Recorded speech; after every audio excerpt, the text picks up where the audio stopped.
Greetings, my brothers and sisters, heirs, joint heirs, adopted, grafted, natural, spiritual, however you may be. Yes, it is not even 8 o'clock in the morning, and I'm doing a car cam. And I'm coming up with a title that is so political that I normally don't do this. Y'all know I don't do this. But every now and then there are exceptions to the case. And the Ahmaud Arbery shooting is an exception to the case. Excuse me. I was asked by two sisters that are part of the Bethel family up in New York to go into a prayer and join in a prayer session, a 3-day prayer regarding this, where we would, just come together and think about it, and just really for the family. And I normally do not embark because there's enough platforms and people doing this. And I am a Bible teaching channel. Every now and then, you all know I will dive into politics, and I will address something political, and then I will tie it into the scriptures. This one, I don't know if I'm going to tie it into the scriptures unless things roll in that direction. But let me just say this. We're in 2020. And let me draw this into the scriptures. For all you 400-year anniversary people, if you cannot clearly see that the 400 years has nothing to do with today, with what's going on with us today, then I don't know what's going to wake you up. The next big thing to happen is the abomination of the desolation, standing in the holy place. I got to keep saying it and keep saying it. You're not getting any reparations. Bernie Sanders, running for president, said when he was asked point blank, what do you feel about reparations? He says there is no money. Here we are in a time of a pandemic, and everybody got what? $1,400, $1,500, and they talking about a second around, and there was no money. And America's not even making money, but they found that money. Well, they didn't find it, they just printed it. I just want to lay that out there. Now let's talk about this shooting. And here's why I'm jumping in. I watch all of these shows, and it seems like that everybody's covering the story, and people are watching this. They get so excited when they get thrown a bone. They arrested the father and the son, and they get so excited about that. Now something's going to get done, and you miss things. You overlook things. So let's talk about what was overlooked. First of all, let's go to the very beginning. Here's a young man out jogging in Georgia, going down, the nice little scenic route, and somebody decided that they were going to go hunting, and that's what it was. And they got by with it, and would have gotten by with it, and it would not have been a case had the mother accepted the fact that she was initially lied to, that it was the homeowner who called in. That's what she was initially told. She didn't buy that. And when the mother didn't buy that, she had apparently and obviously local people that surround her to kept pushing the issue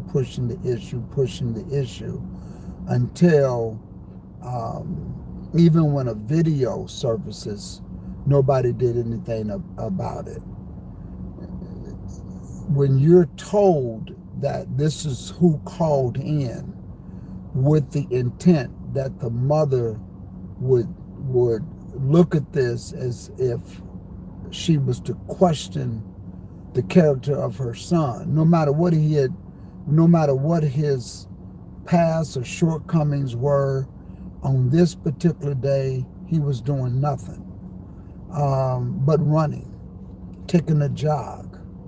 And these two guys who were part of the good boy Jim Crow system in Georgia decided to go for it. And they did. And they would have gotten by, including the lie that they told the mother, if she would have bought it, that it was a homeowner that called in, and that this was self-defense. Had your son just given up, now that boy was going to get killed that day. He was going to get killed. It was inevitable because of the intent of the father and the son and the guy videotaping. You're not going to let him off the hook. At least they shouldn't. But she pushed the issue. Now, let's get over to the press release, because you all who have been following this, you know why they were arrested, because pressure was put on. Now let me tell you why I titled this Ahmaud Arbery and the GBI, which stands for the Georgia Bureau of Investigations. I watched the press conference, and people were so excited about hearing the press conference that these two people got arrested that they're not hearing what the Georgia Bureau of Investigation is saying. They were asked, are you going to look into the possibility of the connection as to why the arrest was not made, because this father worked with that district attorney's office as an investigator? Are you going to look into that? And he repeatedly said, we're only looking at the murder investigation. We're only here to investigate a murder. Now, let me tell you what that's really saying. Let me tell you what the inferences of that statement is. It's no different from what the district attorney's office did. It's turning their head. The GBI is telling you we're going to turn our heads. They're no different. The only reason why they're investigating it is because they were given pressure to investigate it. But hear what they said. We're only here to investigate the murder. Go back and look at that press conference. Go to one of these channels and look at it. We're only here to investigate the murder.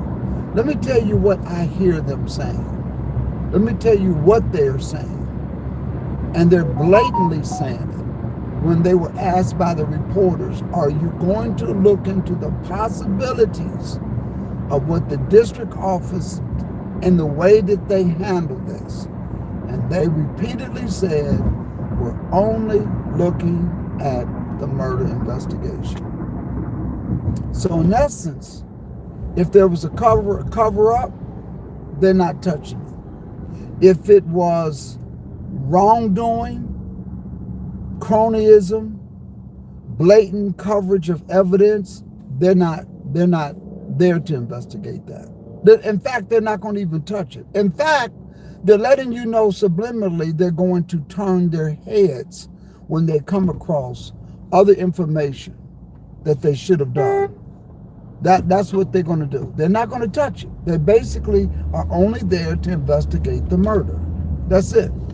In the Robert Mueller investigation, the reason why so many people were arrested during the Robert Mueller investigation into the incident of the president as to whether or not, when they were going to do the impeachment and to all of that entire investigation, is because he came across other crimes that were committed, and he took the appropriate action. When you're investigating one thing, and you come across other things. You cannot turn your head. You can't say, well, I'm only here to investigate this. Yeah, they did this, but I wasn't there to investigate that. I'm telling you, this is when I hear it, and I don't see anybody making any mention of it, probably because they are, I watched the Roland Martin Unfiltered show, and all of those panelists and all of those experts, and not one time did they talk about, when they showed the press release, not one time did they talk about what the GBI, the Georgia Bureau of Investigation, was saying, that we're only there to investigate the murder case, when the reporter clearly asked, what about looking into what the district office did not do? That would have sent up all kinds of bells and tones. But if you are not used to hearing what is being inferred to, and you're so happy in taking a bone that these two guys have been arrested, then you just overlook it. You totally overlook what is being said. The GBI is going to protect that district attorney's office. They're letting you know, I'm going to protect them. They're not going to go down there. The Georgia Bureau of Investigations is not going to go down there and arrest those people who are in that district office for other crimes that they committed in the cover-up and the lack of pursuing this case, because that's a violation in and of itself. It's a derelict of duty. And something should be done. Licenses should be pulled. The governor should step in. They're not going to do that. Why? Because the GBI, the Georgia Bureau of Investigation, has clearly stated, we're only there to investigate the murder. They're not going to do anything else. So once again, they're only doing what national attention is pressuring them to do. So don't take this bone and be happy and jump up and down, which is what our people customarily do. Okay? You miss the bigger part of the picture. You miss it. You totally miss it. So when I heard that, when I watched the press release this morning, and I'm like, wow, I can't believe this guy is saying that. And nobody's catching it. None of the reporters there are putting their feet to the fire on this. The question should have been, are you saying, Mr. GBI, are you saying, Georgia Bureau of Investigation, in the course of your murder investigation, are you saying that if you come across a district attorney who failed to act on evidence, hid evidence, which is a crime, because now you're becoming an accomplice for somebody who worked in your office. You're saying that you're not investigating that. You're not going to do anything with that because it has nothing to do with the murder case. That's exactly what that GBI is saying. So are they any different? Are they any different from the district attorney's office? They're letting you know, I'm not touching that. They're no different from the district attorney's office. Yes, I said it. They're no different. They're no different. And I know people that work at the GBI. I know people that are investigators at the Georgia Bureau of Investigations. And I don't even have to pick up a phone to ask them, because you heard it with your own ears. We're only there to investigate a murder. So this is like this. So let's say that let's say that you are hired as a contractor to go cut down trees. And that's your job, is to cut down trees. Okay? Because you want to make some paper. But you see a fire and you say, Well, I didn't report the fire because I was only there to cut down the trees. That ain't my job to report fires. And yeah, there was a fire extinguisher there, but I'm not going to touch it because my job was to only hold the chainsaw. And I didn't get paid to pick up a fire extinguisher or to make a phone call and let anybody else know nothing. So I'm letting you know I'm only here to cut down trees. So if I see a fire, I'm not going to touch it. I'm only there to cut down trees. That's what the GBI is saying. That's exactly what they're saying. If they come across any other crime during the course of that murder investigation, they're not touching it. They're not doing anything about it. They may not even report it. They may not even document it. They're only going to document what's relevant to the murder case. And that in itself, on shows where I see panels like on Roland and Martin Unfiltered, all of those people who saw it, I don't know if they saw it. Maybe he brought them in late. I don't know. And I don't expect Roland Martin to, as sharp as he is to pick up on everything. So I'm not criticizing. But I heard the story on his show, and nobody brought up the fact that the Georgia Bureau of Investigation is not doing anything but dealing with, they're not going to do nothing but handle that investigation. When that guy repeatedly said that makes me tune in. Why does a person continue to say, that's all we're doing, that's all we're doing, I'm not doing nothing else? That sounds like a selfish person. You know, I'll help you clean up, but I'm telling you right now, all I'm going to do is do what you asked me to do. I'm not doing nothing else. If I see something, I'm not doing it. Don't expect me to go out of my way. Don't expect me to go out of my way. So don't expect the Georgia Bureau of Investigation, when they uncover the fact that evidence was concealed, when they uncover the fact that there was cronyism and there was derelict of duty, don't expect the Georgia Bureau of Investigation, don't expect them to do anything about it. Don't expect it, because they're not going to. They're not going to. They're not going to touch it. They're not going to investigate it. They're gonna probably come across it and not do anything about it. Don't expect them to. So you will never know. If any phone calls that they come across that were leading to the fact that somebody said, hey, let's let this one go.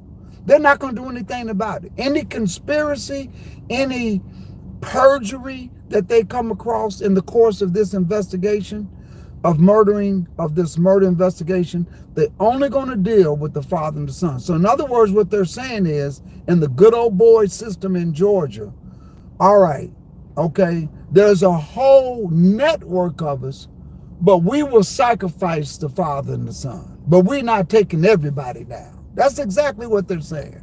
That's how politically corrupt what you're hearing is saying. And I hope the Georgia Bureau of Investigation does something differently. But if I go by what I heard in the press conference, and no reporter brought that out. CNN didn't bring that out. Fox News didn't bring that out. Nobody brought that out. Nobody is hammering the GBI for making that comment. Nobody. Which leads you to believe there's a whole network of individuals who have this mentality. And if you're only going to get what is you pressure and put on the forefront. That's it. And in 2020, we're telling you right now, don't expect us to do anything other than investigate that murder case. That's it. Nothing. In fact, in most agencies where you have a state law enforcement agency, they will step in. If they see any wrongdoing, they don't wait till they're asked. They step in. But you got a governor up there who's probably connected to the network because he was voted in by the network. And y'all know what I mean by the network. They were voted in by the network. So they're not going to make anybody go above and beyond the call of duty and dealing with this stuff. They're not. So there's a 3-day prayer we're going to get involved in. And I know me. I don't touch this stuff because I know it'll take my mind and back, and I will start looking at it and I'll call it like I see it. I'll call it like I see it. And I'm a teaching channel. But I'm going to deal with this one because it's so blatant.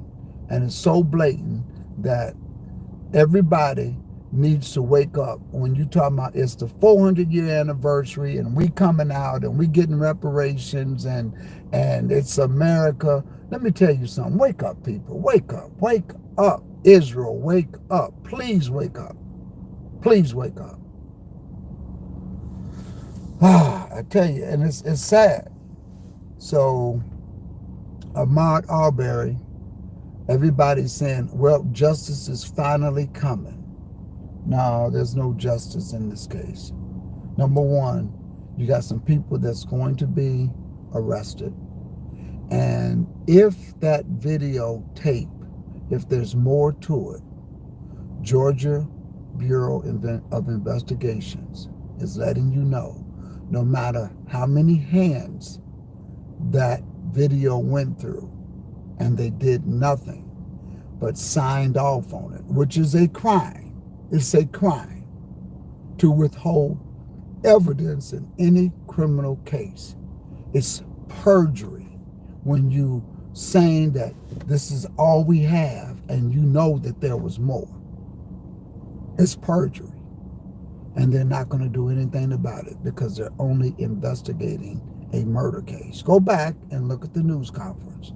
And one place that I saw that was Roland Martin Unfiltered on that channel, on that YouTube channel. Go check it out, and just pull up the press conference, and listen to all the reporters who asked them twice. And he says, "Let me repeat, we're only there to handle the murder investigation." That's it. So what you're going to get from us is this. It's almost a sense of, I'm only doing it because I have to. So you have to look at people's body movements, and you got to look at the tone in which they're saying things, because they're throwing out a subliminal message. They're really, people, the body cannot help but to show you what the mind is thinking. It's called kinesthetic and kinetic observation. What the tone is saying and the body movement is. They can't help it. That guy is about as happy about handling that murder case is than somebody is out picking up horse manure out of a barn. And I'm only doing that. Don't expect me to do anything other than that. And if I see a fire, I'm not going to put it out. And if I see something getting ready to tilt over that's causing a hazard, don't expect me to pick it up. I'm not going to do it. I'm only doing the murder investigation.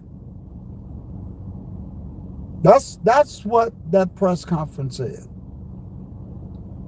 And people can always take, let me tell you why I say the media, because they can listen to what Donald Trump says, and I'm not a Donald Trump, I'm not into all of that, but they can take what Donald Trump says and infer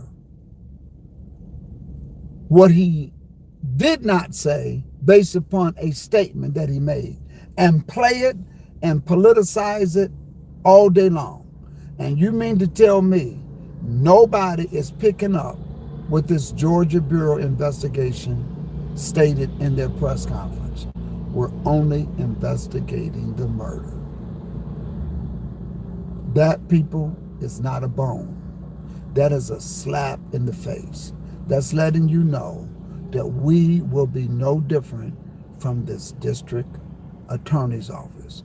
We're only going to do what's on the table. And if it's not on the table, if it's not within the guidelines of that murder investigation, if we come across the fact that there was a conspiracy to get these two guys off and to not present the true facts as they were, if we come across that, we're overlooking it.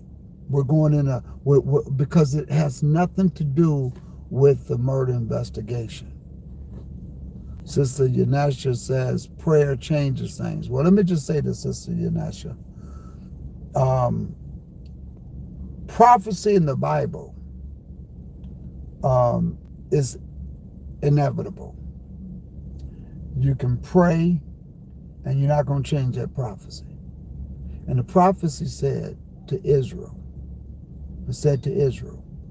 you will be conspired against by all nations. And this is not going to stop. Not even 2019, the 400-year hoopla. It's not going to stop until the Messiah returns. He said that in the Word. The only thing that you can do, and I can do, is get our personal lives together, our family lives together. Get with ministries and pastors that are teaching the truth so that you can have compassion from those that have brought you into captivity. That's the best that you can do, because nobody's going to change the word, because the Most High gave Israel time after time. Read the book of Judges. Every time they get in trouble, they cry. He gets them out. First they went in 8 years. Then they went 18 years. Then they went 40 years. It's not going to stop. It's not going to stop. So, yeah, we'll do a prayer session for the family and those involved, but it's not going to change the circumstances of what has been written in the Bible. You're going to be the number one in all diseases. Isn't it amazing how this coronavirus is now flipped? It's flipped. Out of all deaths, 60 to 70% is going to be Israel of deaths, because that's the way the scripture said. And the best thing that you could do is that you are rest and abide in the will of the Most High. As long as you're in this flesh and you're in this world, you're a subject. And the best thing we can do is stay in the will of the Most High God by doing His laws, statutes, judgments, commandments, dietary law, feast days, etc., on and on, seeking His face like never before. That's the best that we're going to get out of this until He returns. That's it. There's nothing. You're not going to get anything else. You're not going to get any reparations. You're not getting it. You're not. There is no 400-year hoopla. Now we coming out. It ain't happening. It's not happening. And I will put that to challenge to any Hebrew teacher that teaches that mess, because it's misguiding Israel, and it gives them a false sense of security, a false sense of hope. And when that happens, and when things don't pan out, then people start to look over to Egyptology and say, well, let's go look in other books. Let's go look in the other books. Maybe the King James Version Bible, or maybe what we have is not it. Let's go look into Jasher. Let's go look into the Apocrypha. Let's go look into the Lost Sea Scrolls. Let's go look into that book. Now you're doing what the scriptures say, that you're going to go searching in other books, and your answer is already there, put before you, designed by the God of Israel. So it's it's sad. It's sad. So I'm going to join this 3-day prayer. I'm going to do 13th, 14th, and 15th. I'm going to join in on it, and to pray for the family. Pray for the family. And that's the intent of my involvement, is to simply, because I do feel for a mother that's going through this, and perhaps this is a good day for her to see those individuals arrested. However, listen to what the Georgia Bureau of Investigation is saying as I end this. They said, we're only investigating the murder. And when they were asked, Are you going to look into what the district attorney's office did or did not do? We're only looking into the murder. I want to make it very clear. That's when he says that. Well, that's a grown man saying what a child would say. Don't expect me to do anything else. I'm not doing it. I'm not doing it. Don't expect me to go out of my way. I'm not going out of my way to do anything else. That's exactly what they're saying. So I'll leave that with you. Peace and shalom. I'll see you all tonight. We'll talk soon.